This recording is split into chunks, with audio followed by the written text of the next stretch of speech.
অল্প মশলা দিয়ে মাছ রান্নার রেসিপি। আসসালামু আলাইকুম এভরিওয়ান, সবাইকে সামিয়া শাম্মী কিচেনে স্বাগতম। লেকে ধরা ফ্রেশ মাছ আজকে আমি রান্না করব। এই মাছটার নাম হলো ব্যাস। তো এই মাছটা কিন্তু খেতে বেশ ভালোই মজা। আমি অল্প একটু হলুদ, মরিচ আর লবণ দিয়ে ভেজে নিয়েছিলাম। আজকে আমি লেকে ধরা ফ্রেশ মাছ রান্না করব। মাছটার নাম হলো ব্যাস, বাট মাছটা কিন্তু খেতে বেশ ভালোই মজার। প্যানে অল্প পরিমাণ তেল দিয়ে পেঁয়াজ কুচিয়ে দিয়ে দিচ্ছি। পেঁয়াজের হালকা কাঁচা গন্ধটা যাওয়ার পরে এর মধ্যে আমি আলু, আদা রসুন বাটা, পেঁয়াজ বাটা খুবই সামান্য পরিমাণে দিয়ে একসাথে একটু কষিয়ে নিচ্ছি।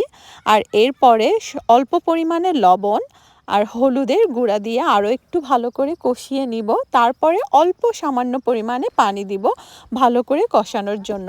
আসলে মাছ রান্নার স্বাদটা কিন্তু এই কষানোর উপরেই। প্রথম পর্যায়ে